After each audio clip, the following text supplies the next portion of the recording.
اللہ نے عروج و زوال کے جتنے قصے ہمیں سنائے ہیں، جو بڑی بڑی قومیں تباہ ہوئیں وہ غربت کی وجہ سے نہیں ہوئی، ٹیکنالوجی کی کمی کی وجہ سے نہیں ہوئی، اپنی اخلاقی پستی کی وجہ سے تباہ ہوئی۔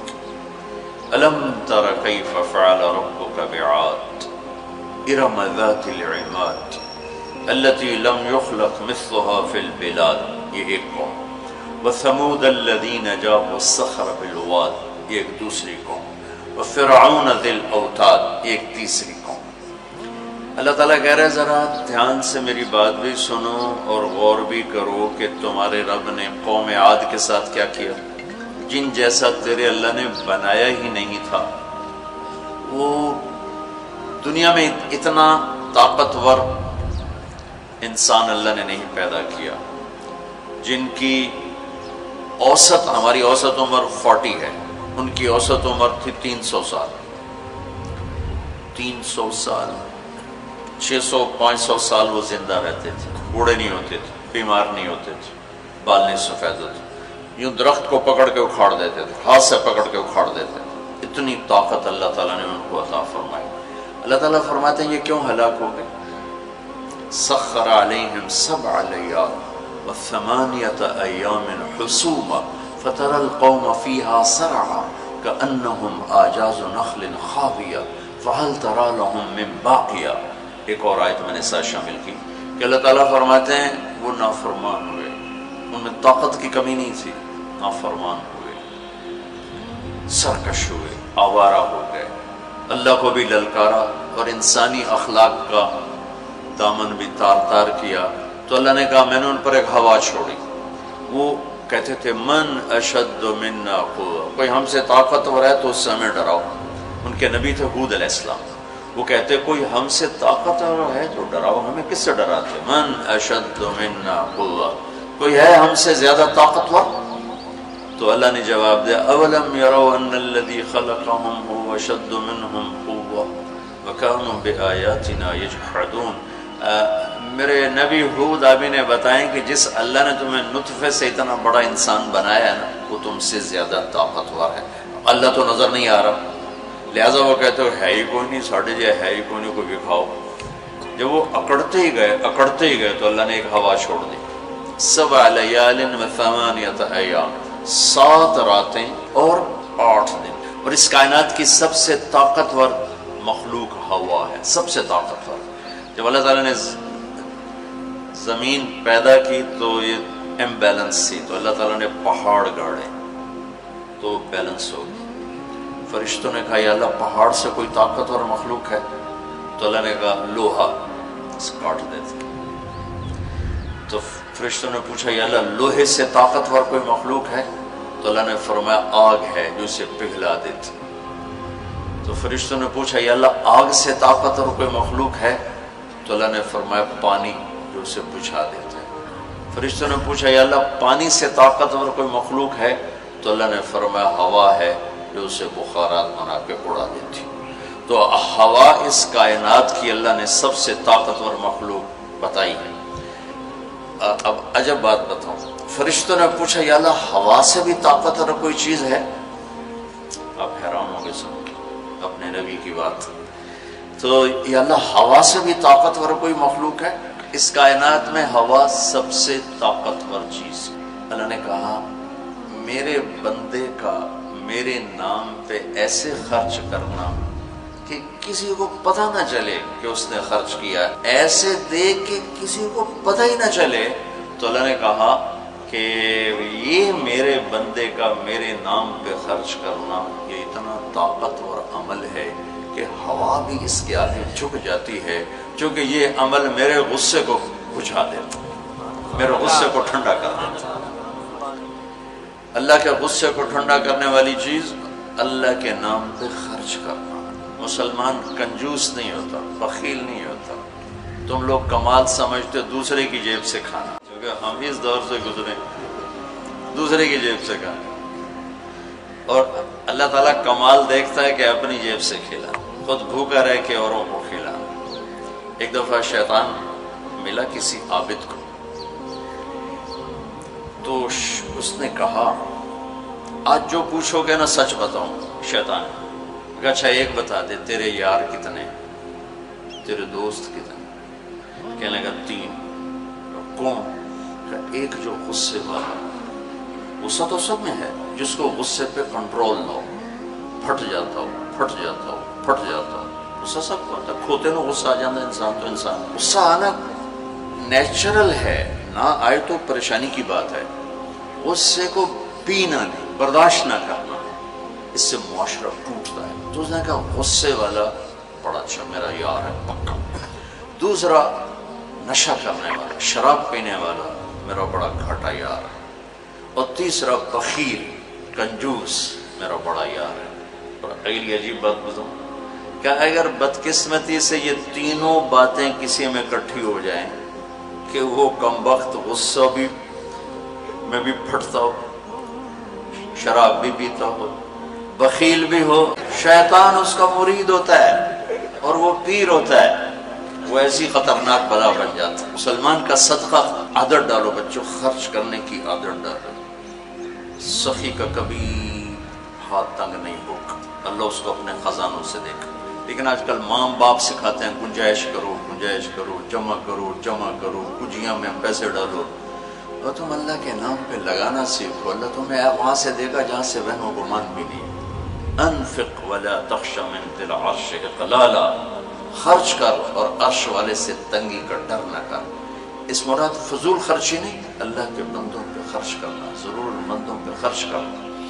تو اللہ کے نام پہ صدقہ اس کائنات کی سب سے طاقتور چیز, جو کہ ہوا کو بھی سے اوپر اللہ نے بیان کیا, اور اللہ نے کہا یہ تیرے رب کے غصے کو بجھا ٹھنڈا کر دیتی.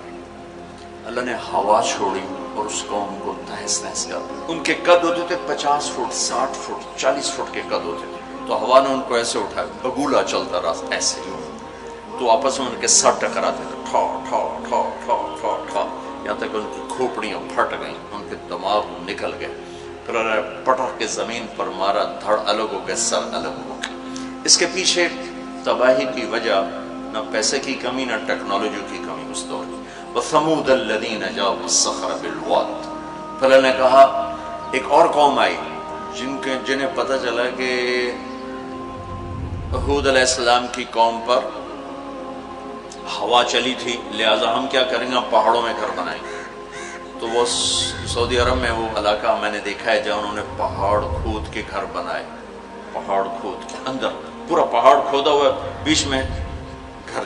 وہاں کہ یہاں تو ہوا آ نہیں سکتی, ہوا پہاڑ کو کہاں سے اٹھائی, لہٰذا وہ مستی میں آ گئی. وَثَمُودَ الَّذِينَ جَابُوا الصَّخْرَ بِالْوَادِ, پھر وہ للکارنے لگے, لیا ہوا لیا ہوا. تو اب وہ اللہ کو عاجز سمجھا, تو اللہ نے کیا کیا, فَانظُرْ كَيْفَ كَانَ عَاقِبَةُ مَكْرِهِمْ أَنَّا دَمَّرْنَاهُمْ وَقَوْمَهُمْ أَجْمَعِينَ فَتِلْكَ بُيُوتُهُمْ خَاوِيَةً بِمَا ظَلَمُوا إِنَّ فِي ذَلِكَ لَآيَةً لِقَوْمٍ يَعْلَمُونَ وَأَنجَيْنَا الَّذِينَ آمَنُوا وَكَانُوا يَتَّقُونَ. کیا کیا اللہ تعالیٰ نے, ایک فرشتہ بھیجا جس نے اگر ایک چیخ ماری, آواز بہت طاقت ہے, ساؤنڈ سے کتنی تباہیت. اس نے ایک چیخ ماری, ان کے کلیجے سب کے پھٹ گئے, چہرے ان کے نیلے پڑ گئے, اور وہ ایک دن میں سارے اللہ تعالیٰ نے مٹی کا ڈھیر بنایا, انہیں دفن کرنے والا کوئی نہ بچا. یہ کیسے تباہ ہوئے؟ ان کی تباہی کے پیچھے نہ ٹیکنالوجی کی کمی ہے نہ طاقت کی کمی. ایک تیسری قوم, وَفِرْعَوْنَ ذِي الْأَوْتَادِ, فرعون جو اس زمانے کا اتنا بڑا بادشاہ تھا کہ انسانی تاریخ میں صرف ایک انسان پیدا ہوا ہے جس نے کہا میں رب ہوں. یہ بات دنیا میں کسی نے نہیں کی. سجدہ تو مسلمان بادشاہ بھی کرواتے تھے, یہ مغلوں کو سجدے ہوتے تھے, یہ ہمارے مغلیہ بادشاہ تھے, اورنگزیب نے آ کر اسے ختم کیا. تو سجدے تو مسلمان بادشاہوں کو بھی ہوتے رہے اور کافروں کو بھی ہوتے رہے, لیکن میں ہی رب ہوں یہ بات ایک انسان نے کی, وہ ہے فرعون. فَقُلْ هَلْ لَكَ إِلَىٰ أَن تَزَكَّىٰ وَأَهْدِيَكَ إِلَىٰ رَبِّكَ فَتَخْشَىٰ فَأَرَاهُ الْآيَةَ الْكُبْرَىٰ فَكَذَّبَ وَعَصَىٰ ثُمَّ أَدْبَرَ يَسْعَىٰ فَحَشَرَ فَنَادَىٰ فَقَالَ أَنَا رَبُّكُمُ الْأَعْلَىٰ. اللہ اکبر. کہنے لگا میں سب سے بڑا رب ہوں. یہ صرف ایک انسان کا دعویٰ, کتنی اللہ نے اس کو طاقت بخشی. بچے ذبح ہو رہے ہیں، کوئی اف نہیں کر سکتا، اف نہیں کر سکتا، کوئی جلوس نہیں نکال سکتا۔ بچہ پیدا ہوتا ہے ذبح کیا جا رہا، پیدا ہوتا ہے ذبح، بچیاں چھوڑی جا رہی، بچے ذبح کیا، نقتل ابناءهم ونستحيي نساءهم وإنا فوقهم قاهرون، سارا قرآن سے آپ کو بتا رہا ہوں۔ تو وہ اس زمانے کی سب سے بڑی ٹیکنالوجی، سب سے بڑی طاقت، یہاں کیا زوال ہے؟ اخلاقی پستی۔ سمود میں کیا زوال ہے؟ اخلاقی پستی۔ عاد میں کیا زوال ہے؟ اخلاقی پستی۔ کسی قوم کا سب سے بڑا سرمایہ اس کے اخلاق ہوتے ہیں۔ ٹیکنالوجی ثانوی چیز ہے، سونے چاندی کی کانیں، تیل کے خزانے، یہ دوسرے نمبر کی چیز ہے۔ سب سے پہلا سرمایہ وہ آپ میری جو نسل ہو، وہ آپ کے عالی اخلاق، آپ کا اچھا کردار، آپ کی حیا والی زندگی، آپ کی کردار والی زندگی، یہ میرے ملک کا سب سے بڑا سرمایہ ہے۔ اگر میری نسل کے اخلاق بگڑ گئے، حیا کی چادر تار تار ہو گئی اور ناشگانہ زندگی میں داخل ہو گیا اور وہ ثقافت بن گئی، تہذیب بن گئی، تو اس قوم کے ہلاک ہونے کو کوئی نہیں بچا سکتا کہ آسمان والے کا فیصلہ اترتا ہے۔ جب آسمان والا فیصلہ کرتا ہے تو زمین کی ٹیکنالوجی اسے بچا نہیں سکتی۔ فرعون نے بھی کہا، قوم نے فاتنا بما تعدنا ان کنت من الصادقین، نوح علیہ السلام کی قوم نے کہا نوح علیہ السلام سے، لاؤ کدھر ہے تیرے رب کا عذاب، فاتنا لے کے آؤ، کدھر ہے تیرے رب کا عذاب، انما یاتیکم بہ اللہ ان شاء وما انتم بمعجزین، اللہ جب لائے گا تو پھر تم کچھ کر نہیں سکو گے۔ ایک تندور سے پانی نکالا اور ساری نسل کو اللہ نے پانی میں بہا دیا، ساری نسل۔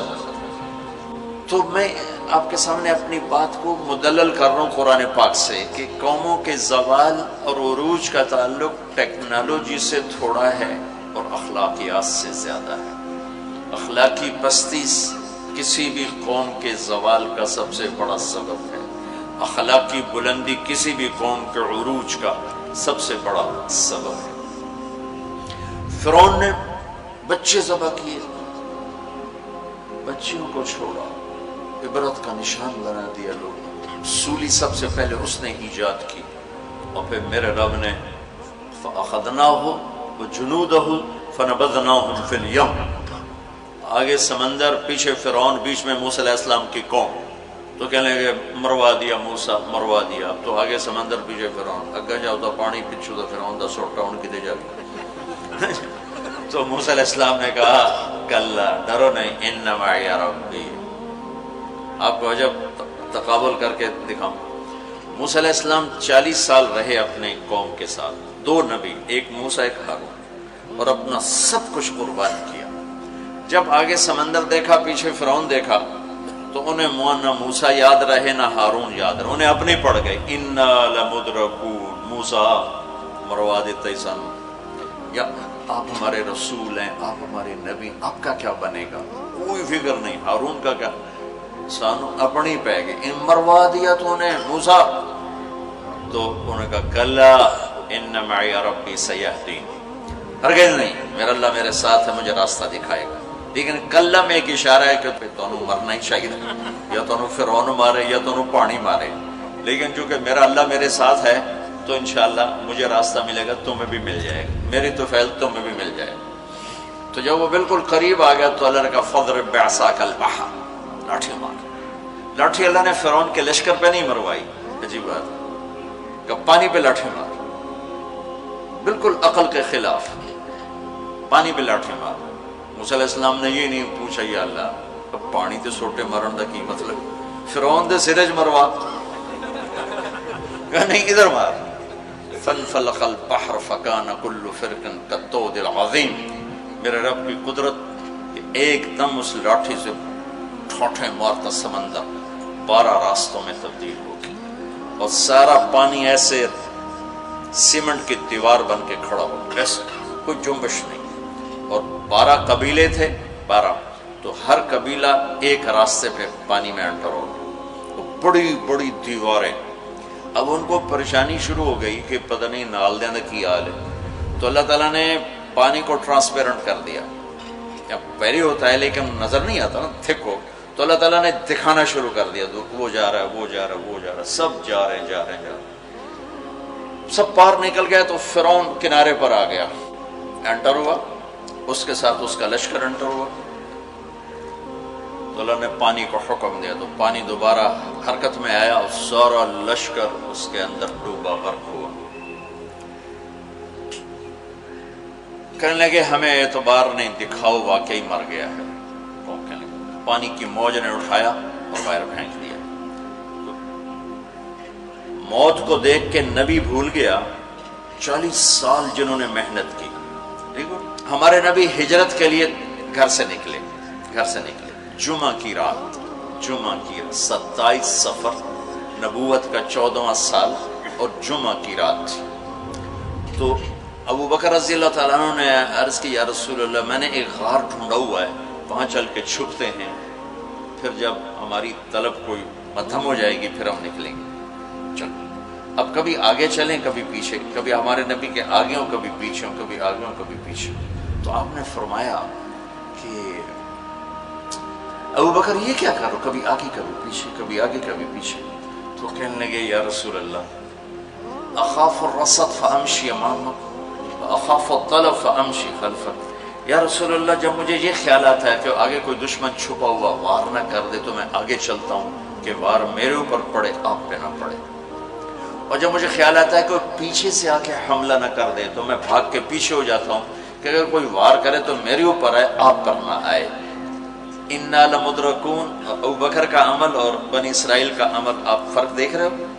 اگلے دن اچھا ہمارے نبی پنجوں پہ چل رہے تھے، پنجوں پہ، پورا پاؤں نہیں کہ اس زمانے میں کھوجی، جب تک کچی سڑکیں تھی یہ علم تھا، خود ہمارے گاؤں میں کھوجی تھے، کچی سڑکوں پہ پاؤں کے نشان پر چلتے چلتے سینکڑوں میل چلے جاتے تھے۔ ہمارے دادا کے اونٹ چوری ہوئے ڈیرہ غازی خان، چوری ہونا کوئی بڑی بات نہیں تھی، بےزتی سمجھی جاتی تھی اس زمانے میں، فلانے سردار دی چوری ہو گئی۔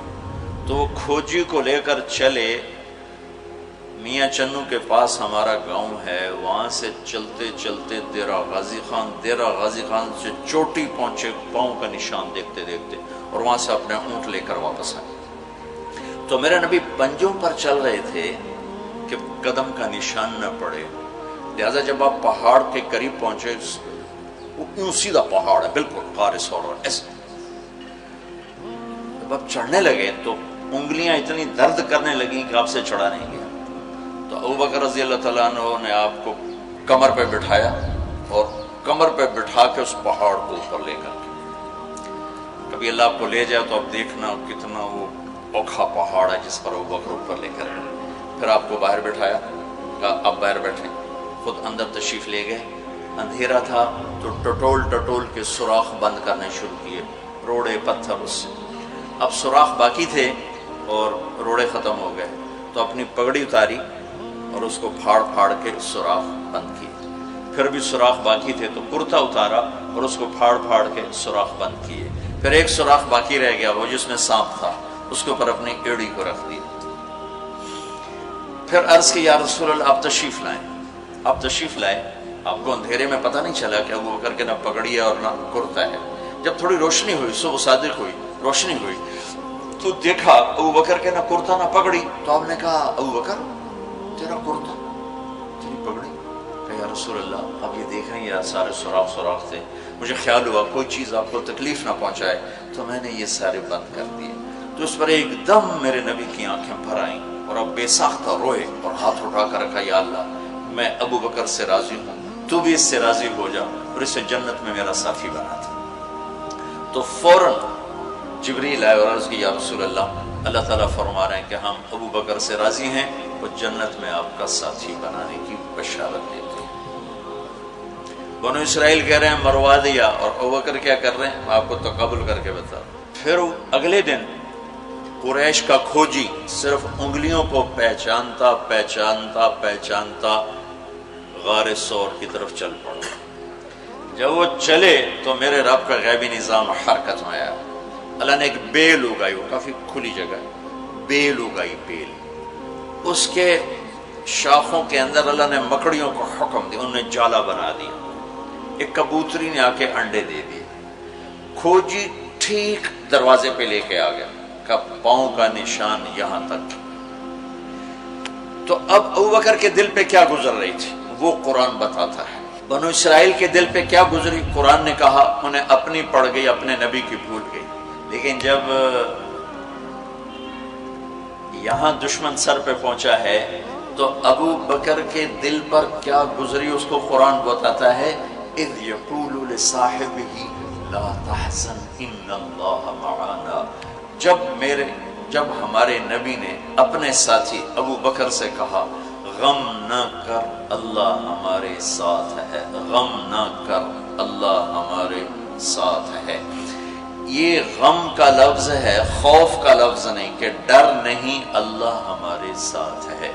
اگر قرآن کہتا لا تخف، ڈرو نہیں، اللہ ہمارے ساتھ ہے، تو ڈرو نہیں کا لفظ بتلاتا کہ ابو بکر کو اپنی پڑ گئی، یا لوگوں میرا کی بڑھنا ہے۔ قرآن کہتا ہے غم نہ کر، ابو بکر کو اپنی ذات بھول گئی، اپنے نبی کا غم لگ گیا کہ یا اللہ میرے نبی کا کیا بنے گا، یا اللہ میرے نبی کا کیا بنے گا۔ تو اللہ تعالیٰ نے فرمایا اس ابو بکر کے سینے کو سامنے رکھ کر کہ اپنے حبیب کی زبان سے کہلوایا غم نہ کر اللہ ہمارے ساتھ ہے، اللہ ہمارے ساتھ ہے۔ پھر دونوں امتوں کا فرق بتانے لگا۔ بنو اسرائیل نے سمندر پار کیا، فرعون کو غرق ہوتے دیکھا، اور ایک نبی آگے ایک پیچھے، دو رسولوں کے درمیان جا رہے ہیں، اور آگے ایک بستی میں دیکھا فمروا علی قوم یعکفون علی اصنام لہم، وہ ایک بتوں کی پوجا کر رہے تھے۔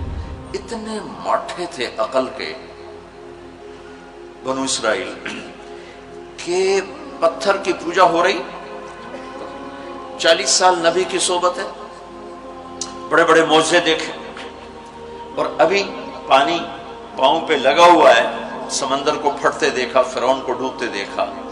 موسیٰ علیہ السلام سے کہنے لگے اجعل لنا الہا کما لہم آلیہ، موسیٰ علیہ السلام جی ہماری ایک درخواست۔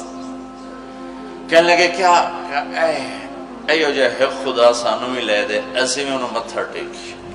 اتنی چھوٹی عقل کے تھے کہ ایک لے دے ہمیں، ان کو توڑے جا بے عقل میں دنیا جو ایک ہی کوئی، انکم قوم تجہلون۔